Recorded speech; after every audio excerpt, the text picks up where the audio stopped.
All right, so tonight we're going to kind of get into a serious topic. There's a lot of things that can be said, a lot of jokes that can be made, I know, but we're going to try to stick to a lot of this is our topic in today's world. This is the topic, and I think how we handle this subject can really do some good in our society, but it also can do damage, like with any sin, right? And any topic that the church has to deal with. So in front of you, I had to preach a lectureship at the School of Lectures on this topic. And unfortunately now, or fortunately, unfortunately, however you want to say it, now I've got like 6 different places I have to give this topic speech to. It's like you speak on something once and you become an expert. It's like, I just read a book, guys. But there's a lot of people who are dealing with the idea of Christian and gender identity. And there's a lot of answers out there, right? When you go to the psychological aspect to it, the biological aspect to it. What we are going to do is kind of come from a biblical approach. And I think we all here would agree what the Bible has to say about male and female. The Bible has a lot to say on God made man male, God made man female, right? And so what we're going to do is we're going to look at some different aspects of this. Hello. Oh, let me give out some more outlines here. I'm Jesse, by the way. I'm Valerie. Nice to meet you. There you go. And so for in today's world, this is a very serious topic, okay? And there are people that you may know. If you don't know, you're probably in the minority of people who at least have struggled with this, dealt with this, maybe even transitioned themselves or in the process of transitioning from male to female, female to male. And so it's not something that other people deal with that we don't have to confront. It is something we are confronting. It's something our children are confronting. It's something that is being found in our media now. You can't even turn on Disney, right, without it becoming something that is being put out in front of our kids. And so as Christians, how do we deal with this topic? And first, we need to deal with it with grace, like we do with every topic, right? Grace and mercy, and somewhat of an understanding, though understanding is difficult because, to be honest with you, this isn't a sin that I understand. And there are a lot of sins that I don't understand, but that does not make them illegitimate to other people, okay? And so when we're talking about this, I will also say there is the political side of this discussion.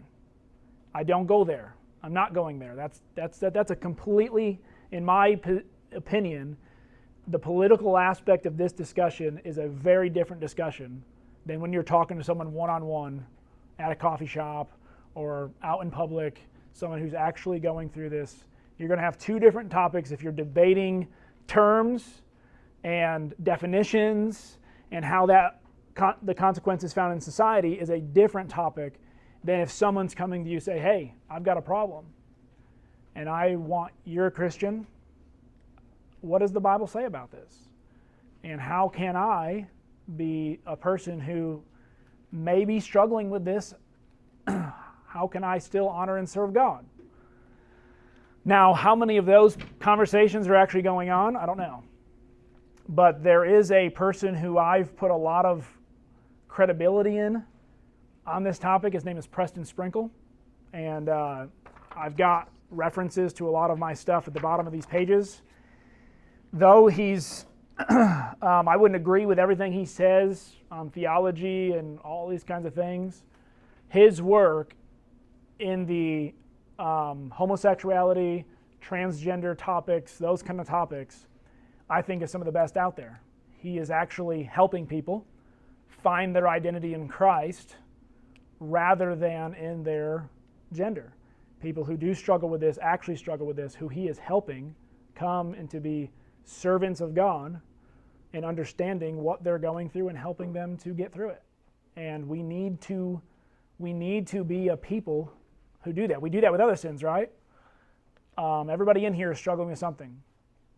Has got that sin, and the church may know about it, and yet so hopefully you got people in your life helping you through it. So is everybody who's struggling with it actually struggling with it? I can't really tell, but it is becoming a fad, right? There is a fadness to it. It's the cool thing to do. You talk to teenagers, and it's just, and that's what we're going to talk about that a little bit later. That's called rapid onset gender dysphoria. And what it is group mentality, right? You've got 7 girls, and all of a sudden one girl decides something, and all of a sudden you see the other 6 girls becoming that. Now, even with this topic or other topics, and they follow group patterns.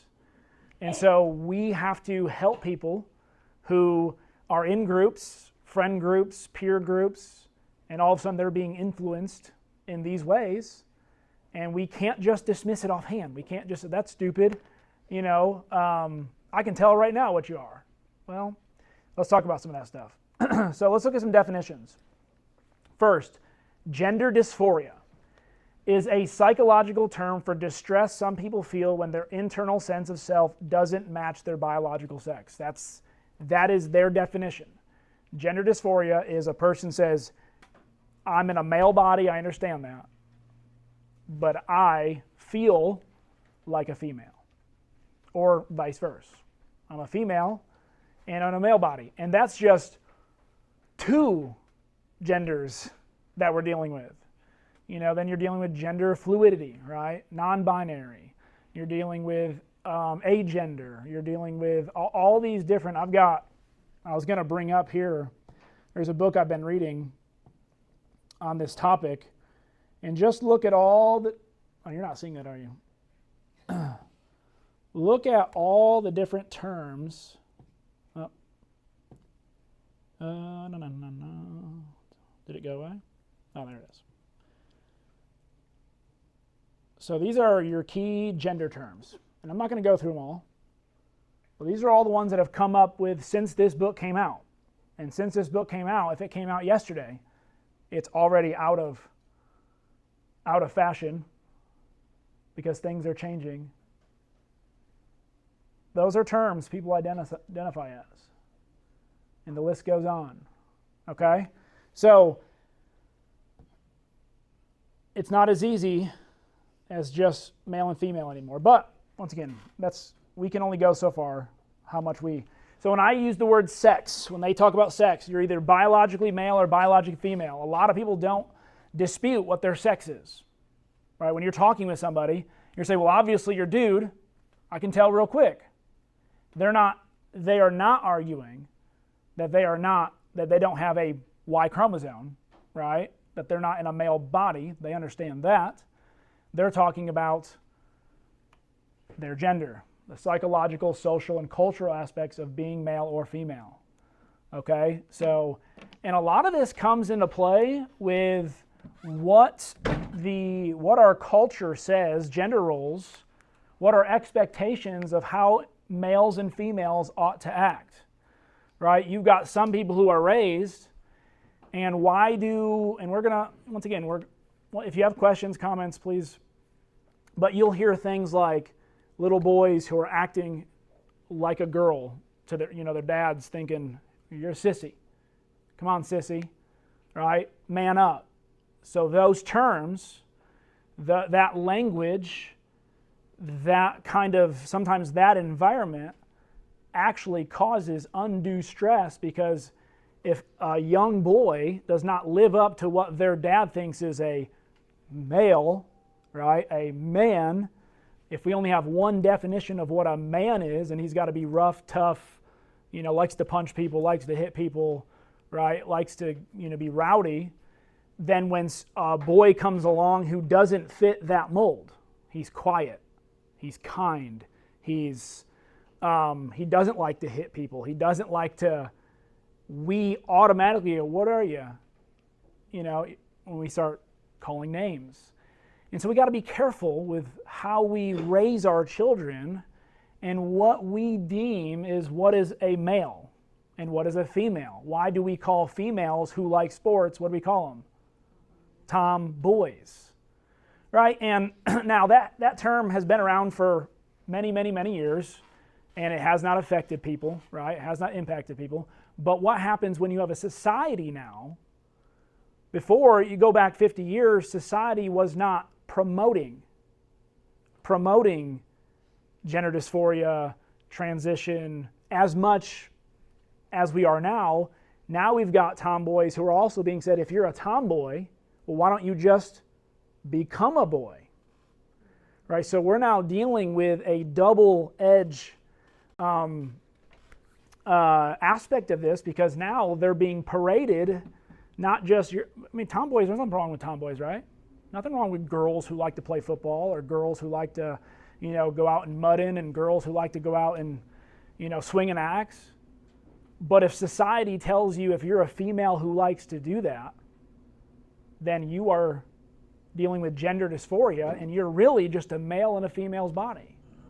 And that's being taught and propagated. Do we see why we are in the situation that we're in?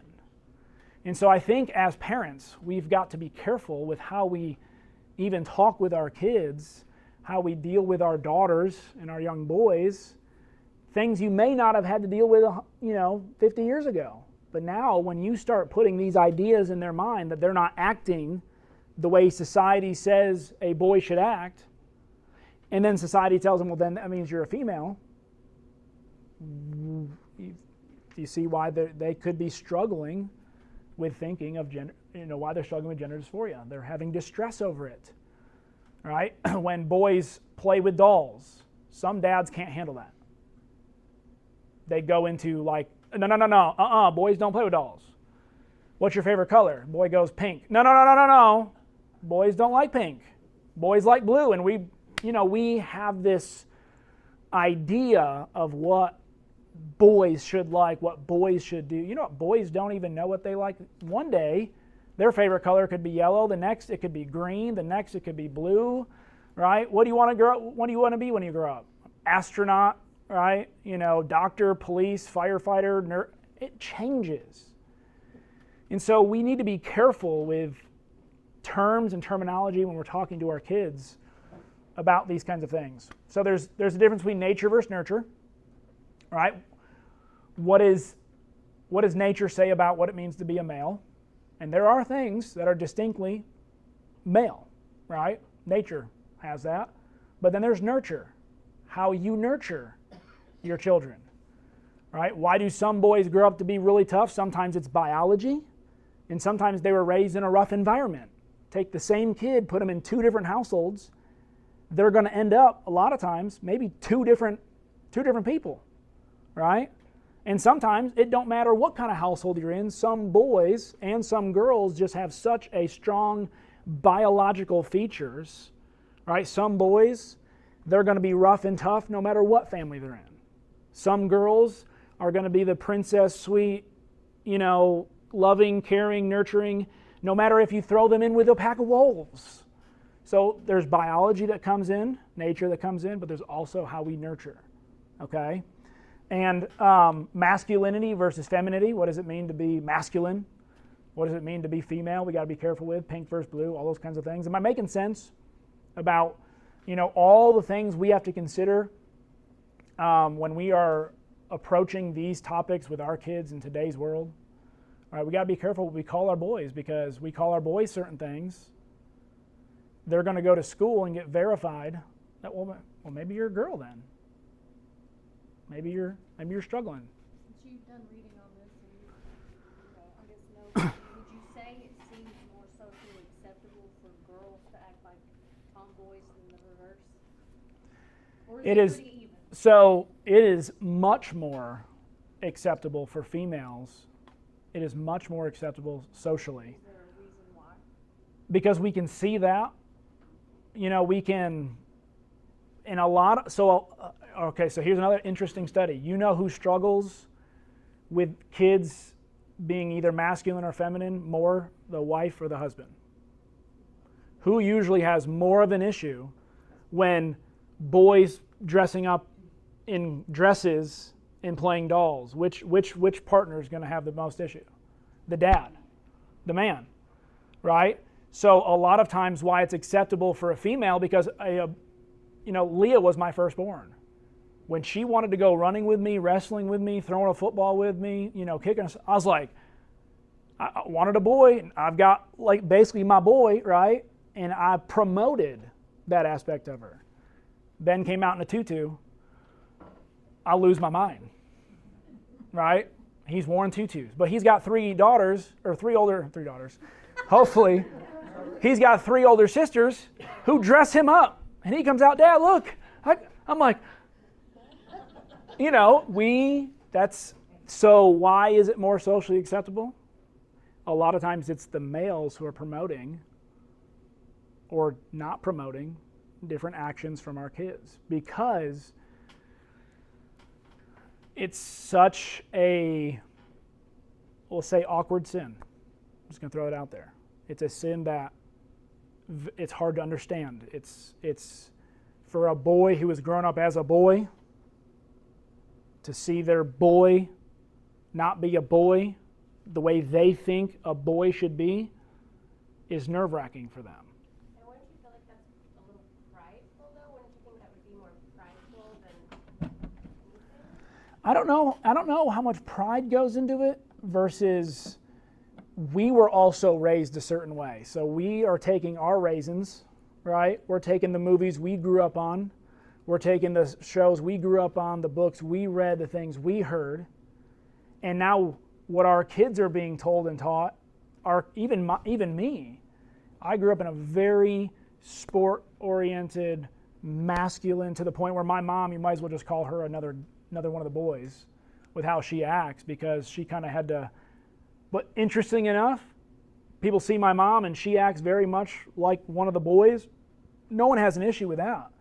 But if my dad had a bunch of daughters and acted very much like a female, right, and got along that way, we would see issue with that. Why? It's something in our DNA, something also in our culture, the way there's a nature and nurture aspect to it. I don't know. I can't even tell you why I feel that way when Ben would come out. Why do I accept Leah doing this but Ben not? I don't. I think maybe it might be more of a primal thing. Yeah, could be. It might be more of a primal thing, because if you think about it, men, that's what men were supposed to do, is be, primal. Yeah. And Hunters, protectors, all defenders. that. So when you see your son doing things that are contrary to that, you want them to do that. Yeah. You want them to take that role. But like you said, I've seen my son pick out little dolls that are rainbow colored with sparkly eyes and all kinds of stuff, and I just have to turn around and walk away. You know what I mean? Like literally, I have to turn around and walk away, because I'm like, okay, if it was up to me, he's not getting the dang thing. Yeah. You know what I mean? But I know that my son is going to be a man no matter what. Yeah. God's going to show him the way that he needs to go. So, Ryan and then it Carolyn. still is out there. Yeah. I mean, I think maybe part of the reason why the tomboy thing seems to work more socially. I mean, like for myself, I'm harder on Alex than I am on Zoe in certain things, because he's a man. He's going to be a man. He needs to be tough because the world will eat him up and spit him out. And as a man in society, even now, you have to be tough. You can't be a pushover. You can't, these types of things. So I think maybe some of the reasons why we're okay with our girls being tough too is because we know they're going to deal with some of that too. But if they're soft, if our kids are soft, whether it's boy or girl, granted it's going to be more socially acceptable for a girl because of society. But I think maybe some of that might factor in too, is we want to prepare our children. And here's another aspect to that, and then I'll get to you, Carolyn. There are men, when they are seeking a spouse, there are some men, if they find a more rough and tough around the edge girl, some men are attracted to that, and it is okay for them. Very few females are attracted to your extremely effeminate males. I mean, that's psychologically proven, that women are built to want a person who they know, if if push came to shove, he can protect me. He can keep me safe. There is a safety, and it doesn't have to be big burly just to do that, but just an attitude and a temperament of that I will fight if I need to. And when they see it in a male where I don't know, I might have to be the one saving him, right? There's very few females who are driven towards that relationship. And that's just, once again, that's just a psychological aspect to it. Carolyn? I guess I don't necessarily think there's a problem with boys playing with dolls as such, because if you think about it, when they grow up and they have children, they have to learn a little bit about how to react to things, and dolls like that will help them. As I grew up, my dad and my grandfather, they never took care of us kids as far as by themselves when we were small. My sons, they had their babies, taking care of them, the mothers having to work or something, and they've taken care of them. And if they have no idea or anything that nurturing feeling, there's nothing wrong with a man having a nurturing feeling. And to me, let the little boys play with the dolls. They need to learn a little bit more without freaking out about it. See, I can get that up here. It's something that if logically I go, I can understand that. There is another just a feeling that comes when you actually see it going on. Now, once in a while, I'm talking about, we're dealing with a kid who's choosing this over and over and over again, right? He goes over he picks up a doll once, it's not really a big deal, but if he's choosing, right, there's just social constructs, but there's also an innate, natural aspect of men needing to be protectors, tough, and if they are doing this, are they learning to be this? And a lot of it is a reproductive thing, naturally, nature-wise. We want our boys to grow up and to be able to be attracted to spouses, and if they're off doing effeminate things, let's just say, things that we normally associate with females doing, what are their chances? Do they go up or do they go down? And I think a lot of that is unconscious. It's an unconscious thing that happens. But once again, right now we're just kind of throwing out, we're going to get some Bible, what does the Bible have to say about a lot of this stuff? We're just throwing some stuff out, but getting our minds thinking. It's a humorous story. So the other day, Justin and I were chatting about getting lost in the woods, and I was like, well, I wouldn't mind getting lost in the woods, if you're with me. I don't want to get lost by myself. He's like, why? He's like, gives me some direction. I was like, no, because I know I won't die. It's kind of again, it's kind of a natural gut instinct. Like, I'm not afraid of the woods if Justin's there, because not that I still get lost just as easily, but I'm not going to die.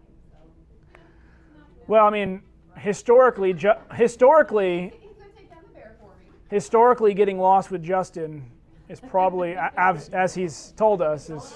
Exactly.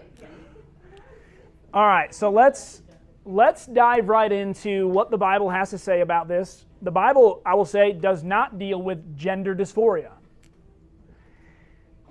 Gender dysphoria, as what we're saying, is a male who feels like a female or a female who feels like a male. They're struggling with that. But it does deal with the outward, what follows a lot of those feelings. Okay, Justin? No, at all, if it's right or not, but I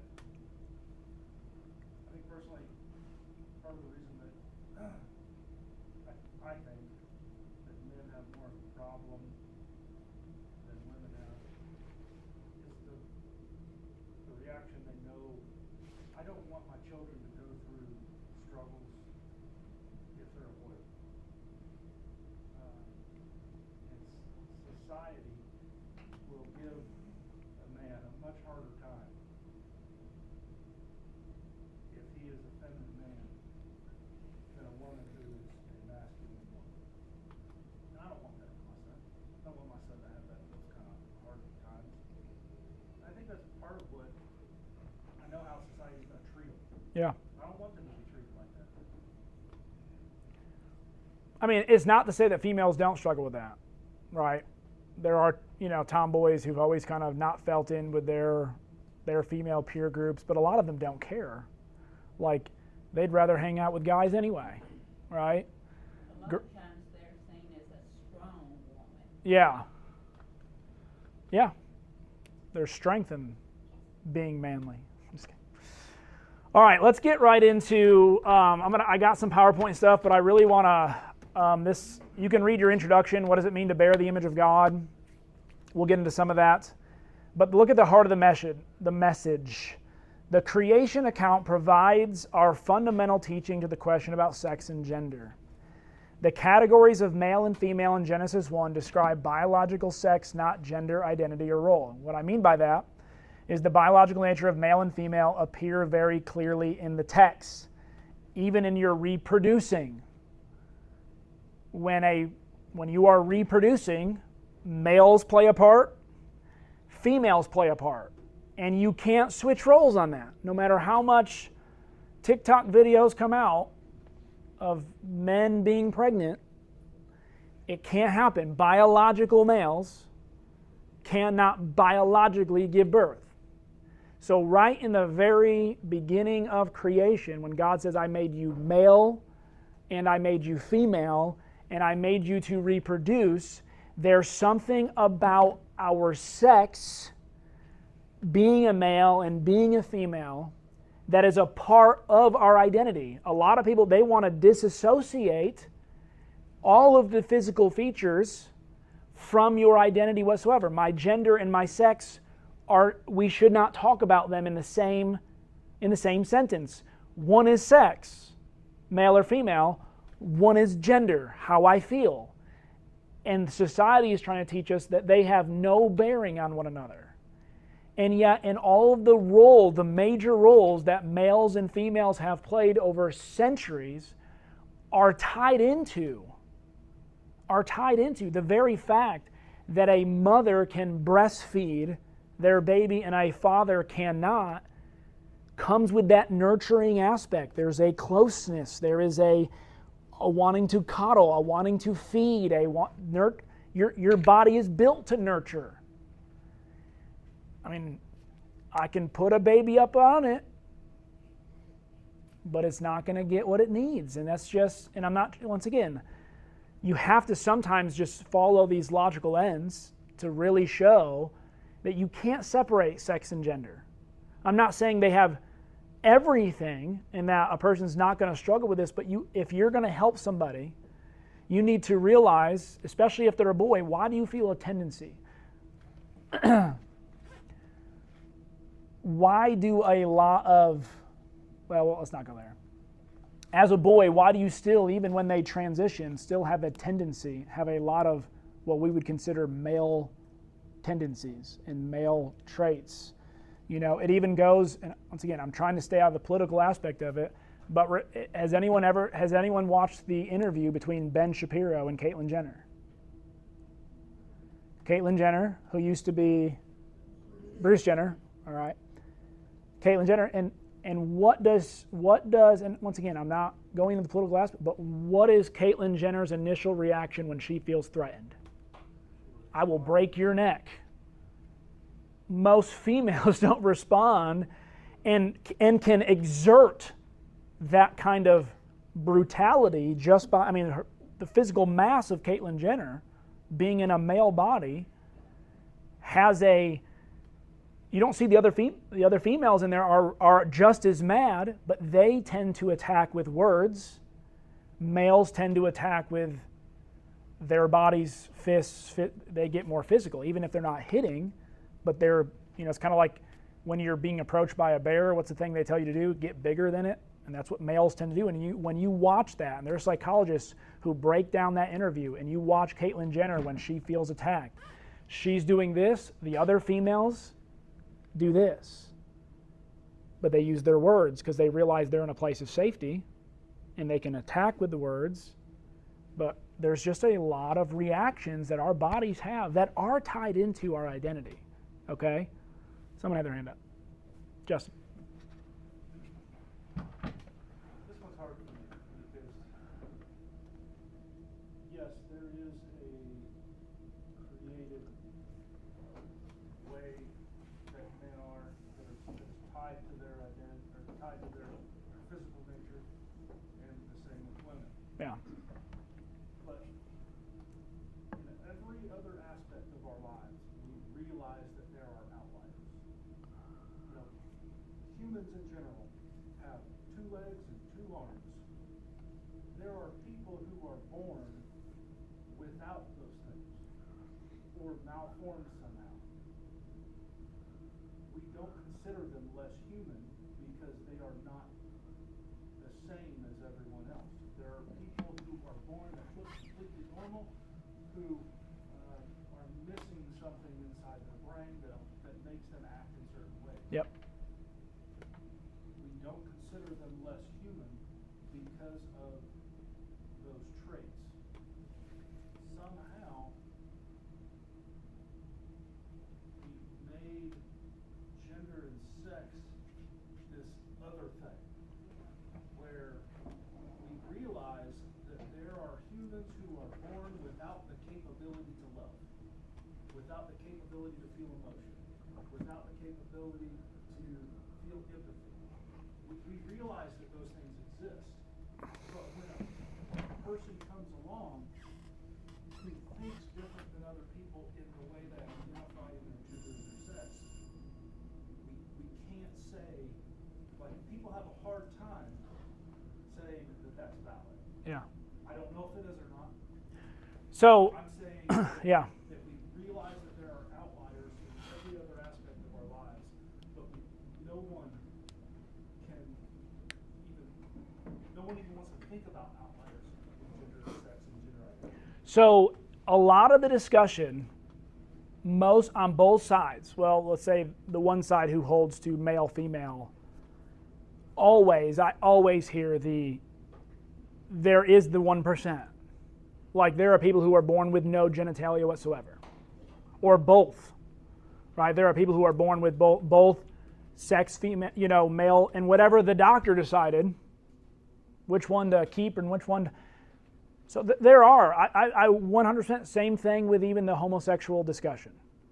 Okay, and we're going to get there. We're leading that way.